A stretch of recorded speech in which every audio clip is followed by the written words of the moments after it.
ఖడ్గానికి మొదటి ఇమ్మోర్టల్. అధ్యాయం 1. The hall of morning. ఒక అంత్యక్రియల మందిరం. ఒక కాంస్య శవపేటిక గది మధ్యలో ఉంది.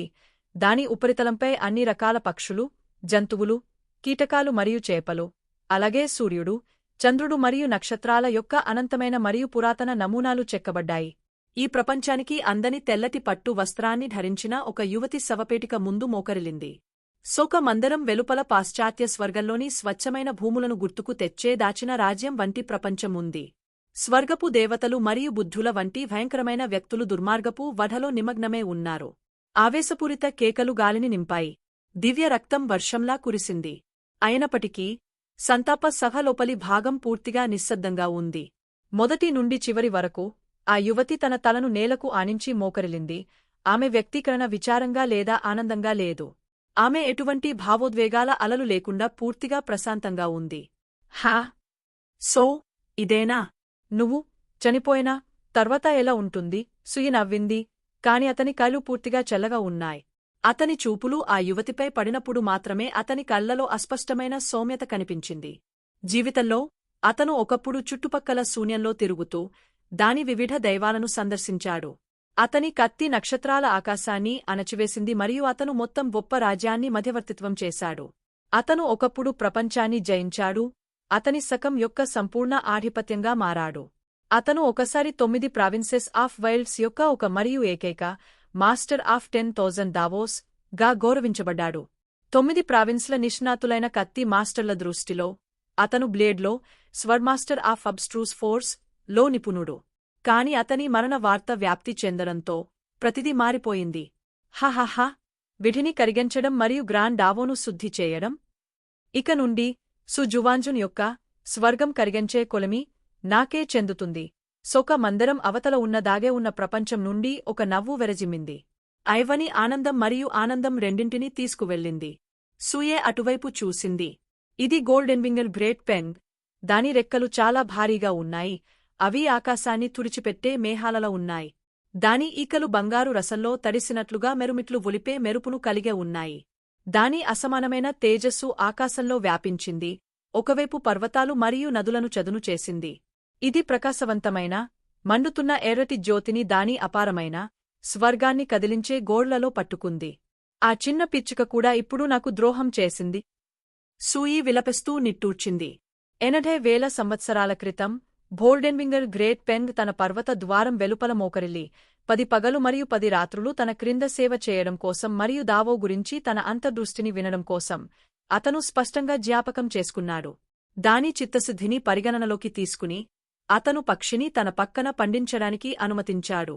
అయినా ఇప్పుడు ఇదిగో అతనిని నేరుగా పేరు పెట్టి పిలిచి అతని స్వర్గాన్ని కరిగించే కొలిమిని దొంగలించాడు. కకోర ద్రోహి! సుజువాంజున్ నా లెవిటేటింగ్ స్వోర్డ్ హాల్కి 893 జీవితాలకు రుణపడి ఉన్నాడు. అంతేగాక అతను మన శాఖ యొక్క అత్యున్నత వారసత్వం అయిన 10 దిశల ఖడ్గ సూత్రాన్ని దొంగలించాడు. ఈరోజు మనం సరైన విధంగా మాది ఏమిటో తెరిగ పొందేందుకు ఇక్కడ ఉన్నాము మరియు మాకు అడ్డుగా ఉన్న వారిని చంపుతాము. స్వర్గపు గోపురం క్రింద ఉరుము మ్రోగింది. ఎర్రటి వస్త్రాలు ధరించిన ఒక దావోయిస్ట్ భయంకరమైన హంతక ఉద్దేశంతో కేకలు వేశారు. సూయి చలించిపోయింది. లెవిటేటింగ్ స్వోర్డ్ హాల్ ఒకప్పుడు చిన్న, తెలియని శాఖగా ఉండేది. దాని పెతృస్వామ్యుడు అతని పేరుగల 36 శిష్యులలో ఒకరు. మరియు అతను సుజువాంజున్ యొక్క ప్రతిష్ఠ మరియు రక్షణపై ఆధారపడిన కారణంగానే లెవిటేటింగ్ స్వోర్డ్ హాల్ క్రమంగా ప్రాముఖ్యతను సంతరించుకుంది మరియు వైల్డ్స్ యొక్క 9 ప్రావిన్సులలోని 6 గ్రేట్ డావోయిస్ట్ విభాగాలలో ఒకటిగా మారింది. ఇది మొత్తం ప్రపంచాన్ని కదిలించింది. ఇంకా ఇప్పుడు లెవిటేటింగ్ స్వోర్డ్ హాల్ కూడా ఇక్కడే ఉంది. వారికి 893 జీవితాలు ఏమిటి? అది స్వచ్ఛమైన, కల్తీ లేని నాన్సెన్స్. మరియు 10 దిశల ఖడ్గ సూత్రం గురించి కూడా ప్రస్తావించవద్దు. అతను దానిని వ్యక్తిగతంగా లెవిటేటింగ్ స్వోర్డ్ హాల్ యొక్క పాట్రియార్కి ఇచ్చాడు. స్పష్టంగా అతని మరణం గురించి విన్నప్పుడు లెవిటేటింగ్ స్వోర్డ్ హాల్ అతని ఆస్తులపై దాడి చేయడానికి ఒక సాకుతో ముందుకు వచ్చింది. అప్పులు గురించి మాట్లాడేదంతా నెపం తప్ప మరొకటి కాదు. ప్రజా నైతికత దిగజారింది. అంతే అని అన్నారు. సూయి తల ఊపకుండా ఉండలేకపోయింది. అతను ఉన్నప్పటికీ అతని గుండె మునిగపోయింది. తన జీవితంలోని అన్ని సంవత్సరాలలో అతను తన సన్నిహితులతో ఎప్పుడూ చెడుగా ప్రవర్తించలేదు. రక్తపు వర్షం మధ్య దేవతామూర్తుల పెద్ద ఊరేగింపు అరిచింది. వినండి, మనమందరం ఒకప్పుడు సు జువాంజున్ని 10,000 దావోస్లో మాస్టర్ అని గౌరవించాము. ఈరోజు మా శరీరంలో శ్వాస ఉన్నంతవరకు అతని దురదృష్టాన్ని ఉపయోగించుకోవడానికి మరియు అతని ఆస్తులను స్వాధీనం చేసుకోవడానికి మేము మిమ్మల్ని అనుమతించము.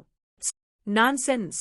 మీరు దానిని చాలా నీతిమంతులుగా వినిపిస్తారు, కాని పాత దొంగ సు యొక్క సంపద కోసం కూడా పోరాడటానికి మీరు ఇక్కడ లేరా?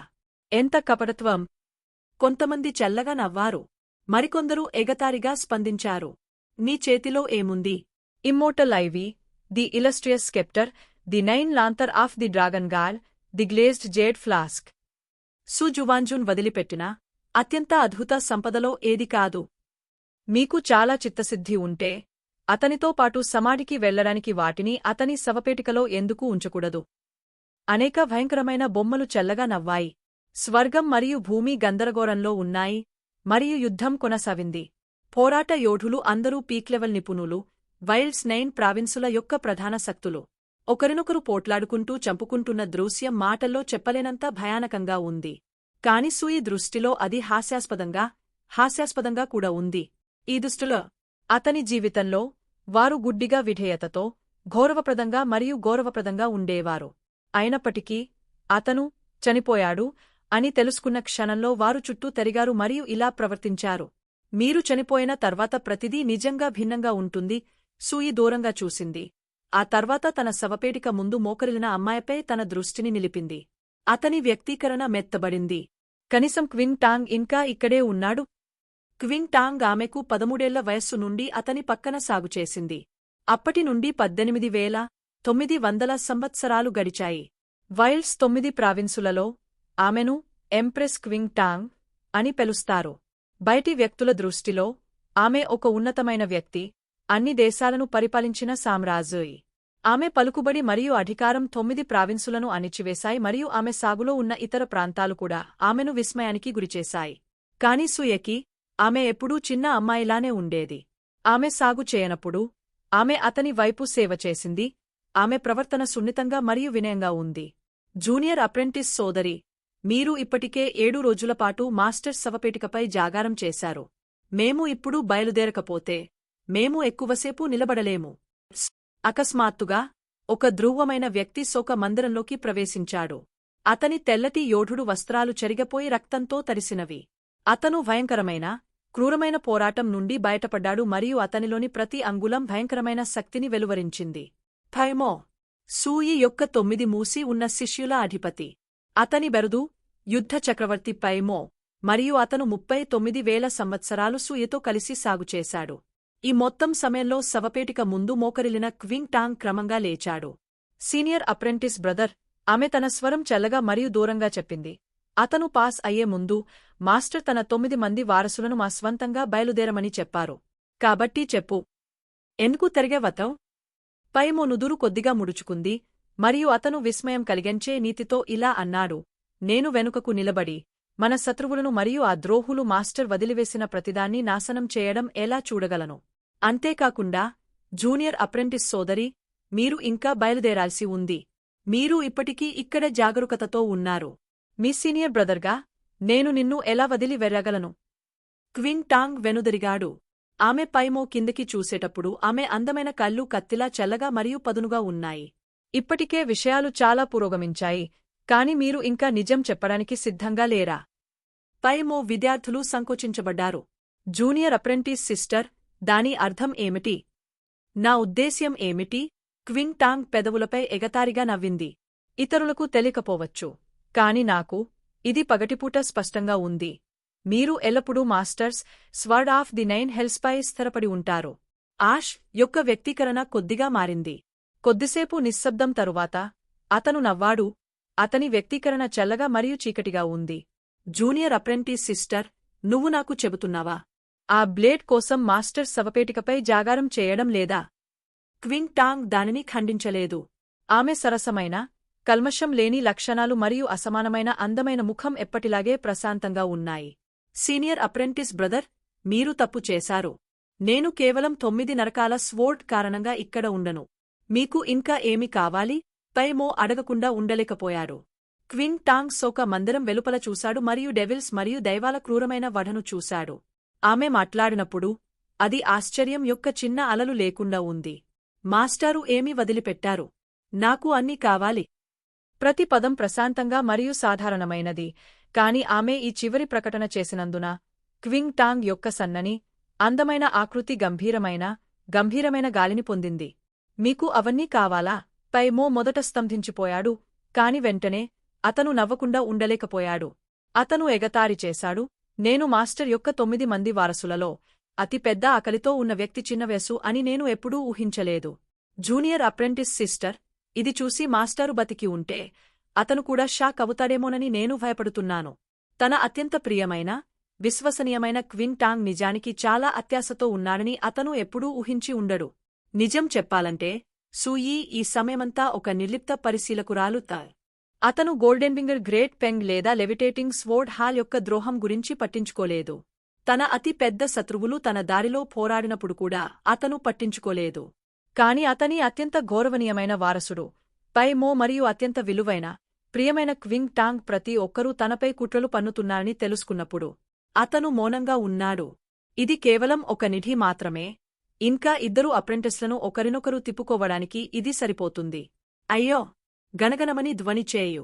అకస్మాత్తుగా క్వింగ్ టాంగ్ దాడి చేశాడు. ఆమె కత్తి యొక్క ఒక్క ఊపుతో ఆమెపై మోను తీవ్రంగా గాయపరిచింది. అతని గాయాలు అతనికి చనిపోకుండా వెంట్రుకల వెడల్పును మిగిల్చాయి. అతను మనుగడ కోసం తన చివరి అవకాశాన్ని ఉపయోగించుకున్నాడు మరియు శోక మందిరం నుండి పారిపోయాడు. కాని అతను చేసినట్లుగా అతను షాక్, కోపం మరియు భయాందోళనలతో అరిచాడు. ఎవరు అనుకున్నారు? మంత్రగత్తె, మీరు ఖచ్చితంగా మీ నిజస్వరూపాన్ని చాలా లోతుగా దాచారు. తన జూనియర్ అప్రెంటిస్ సోదరి సాగు అతను ఊహించిన దానికంటే చాలా భయంకరమైనదని అతను ఎప్పుడూ ఊహించి ఉండడు. సూయి కూడా ఆశ్చర్యపోయింది. కాబట్టి ఆ అమ్మాయి నిజానికి చాలా కాలం క్రితం విరుచుకుపడింది. పైమో ఆగలేదు. అతను వీలైనంత త్వరగా పారిపోయాడు. క్వింగ్ టాంగ్ అతనిని వెంబడించలేదు. ఆమె కాంస్య శవపేటిక ముందు ఒంటరిగా నిలబడింది. ఆమె పెదవుల మీద హేళన యొక్క సూచన. 6 గ్రేట్ డావోయిస్ట్ శాఖలతో తన పెద్ద శిష్యుడు మొదటిసారిగా కుమ్మక్కయ్యాడని తెలిస్తే గురువుగారి హృదయం ఎంత బాధపడుతుందో. అప్పుడు థర్డ్ అప్రెంటిస్ బ్రదర్ హుయో యావో ఉన్నాడు. అతను ఇందులో ఎప్పుడూ కలవనప్పటికీ అతను వెళ్లినప్పుడు అతను ఆ క్షోసేఘోని దొంగిలించాడు. ఈ నిధి ఒక్కటే చాలు అతన్ని ఇంపీరియల్ రాజ్యానికి పెంచడానికి. దురదృష్టవశాత్తు మాస్టర్ అప్పటికే పాసయ్యాడు. ఇవేవీ అతనికి ఎప్పటికీ తెలియవు. క్వింగ్ టాంగ్ తేలిగ్గా నిట్టూర్చాడు. కాని సూయి వ్యక్తీకరణ క్రమంగా చీకటిగా మారింది. తన అత్యంత విశ్వసనీయమైన పెద్ద శిష్యుడు ఈ ద్రోహాన్ని ప్రారంభించాడని, తన ఇంటికి తోడేళ్లను సమర్థవంతంగా ఆహ్వానించాడని ఇప్పుడు మాత్రమే అతను తెలుసుకున్నాడు. తన 3వ శిష్యుడు హుయో యావో ఈ మొత్తం దాచిన రాజ్యాన్ని నియంత్రించే నిధిని, అబ్స్ట్రూస్ ప్రిమోడియల్ గాడ్ మిర్రర్ను దొంగిలించాడని అతను ఇప్పుడు తెలుసుకున్నాడు. ఆ దేశద్రోహులు మరియు అతని శత్రువులు అతని భూభాగంలోకి చాలా తేలికగా హతమార్చడంలో ఆశ్చర్యం లేదు. ఈ ఆలోచన అతనికి వచ్చినప్పుడు సూయకి కోపం మరియు విచారం కలిగింది. ఆ సమయంలో క్వింగ్ టాంగ్ అకస్మాత్తుగా సంతాప సభ నుండి బయటకు వెళ్లాడు. ఆమె సిల్హౌట్ సన్నగా మరియు సొగసైనది, మరియు ఆమె ప్రాపంచిక వ్యవహారాల నుండి విడిపోయినట్లు అనిపించింది. ఒక జత అందమైన ఇంకా చల్లటి కళ్ళు స్వర్గం మరియు భూమి మీదుగా ఉన్నాయి. ఆమె మంచు స్వరం, ఈ రోజు నుండి నేను క్వింగ్ టాంగ్ వైల్డ్స్పై సర్వోన్నతంగా పరిపాలిస్తాను. అయ్యో! ఖడ్గ ఉద్దేశం యొక్క విస్తారమైన సుడిగాలి స్వర్గం మరియు భూమిని కప్పివేసింది. పొగమంచు ఆకుపచ్చ ఖడ్గ ఉద్దేశం దైవిక తలారి బ్లేడ్ లాగా ఊడిపడి ఒకదాని తర్వాత మరొకటి భయంకరమైన వ్యక్తిని సులహంగా చంపుతుంది.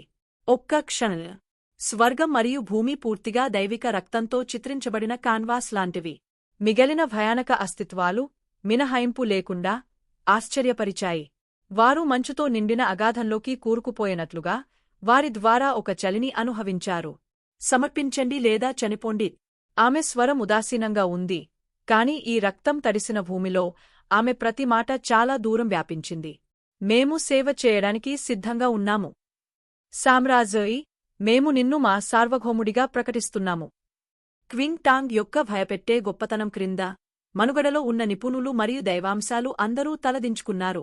ఆ అమ్మాయి సూయి కాళ్ళు చిన్నగా ముడుచుకున్నాయి. అతను ప్రశాంతంగా ఉండలేకపోయాడు. క్వింగ్ టాంగ్ సాగు ఇంతకుముందే ఇంత స్థాయికి చేరుకుందని అతను ఊహించి ఉండడు. ఆమె యజమానిగా అతను సంతృప్తి చెందాలి. కాని ఇప్పుడు అతను అనుభవించేది చెప్పలేని ఒంటరితనం మరియు నిర్జనమైపోయింది. ఇలాంటి సమయంలో అతను ఏమీ జరుగుతుందో తప్పుగా అర్థం చేసుకునే అవకాశం లేదు. అతని చిన్న మరియు అత్యంత ప్రియమైన శిష్యుడు ఇన్నాళ్లూ అతని నుండి రహస్యాలు ఉంచాడు. కొద్దిసేపటి తర్వాత క్వింగ్ టాంగ్ తిరిగే సోక మందిరంలోకి వెళ్లాడు. ఆమె చూపు కాంస్య శవపేటిక వైపు తిరిగింది. ఆమె నమస్కరించి నివాళులర్పించి ఆ తర్వాత ప్రశాంతంగా ఇలా చెప్పింది, పూజనీయ గురువు, మీ శిష్యుడు క్వింగ్ టాంగ్ 7 రోజులు మీ శవపేటిక పక్కన జాగారం చేశారు మరియు మీ శత్రువులను మరియు ఆ ద్రోహులను అణచివేయడంలో నేను మీకు సహాయం చేశాను. అలా చేయడం ద్వారా నేను గురువుగా మరియు శిష్యుడిగా మా బంధాన్ని పూర్తి చేశాను. ఈ రోజు నుండి మీరు విడిచిపెట్టిన ప్రతిదానికి నేనే ఏకైక వారసుడిని అంటూనే ఆమె ముందుకు నడిచింది.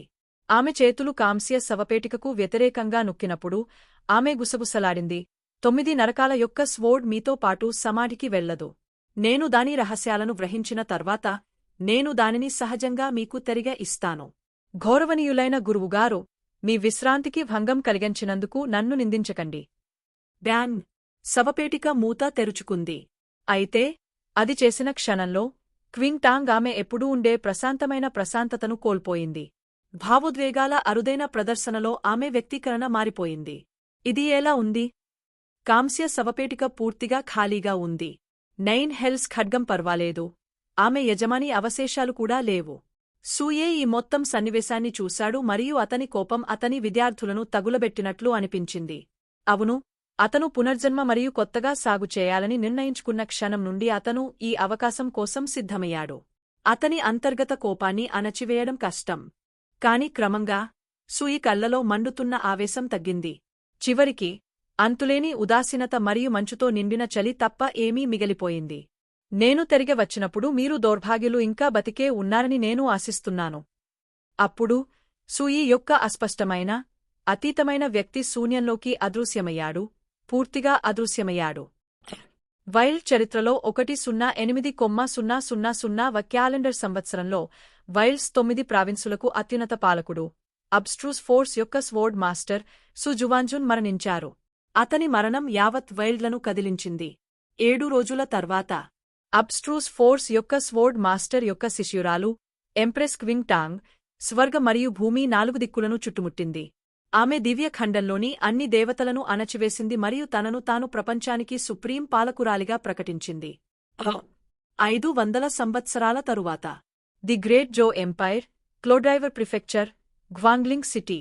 సాయంత్రం అయింది. సూర్యాస్తమయం నిప్పులా ఉంది.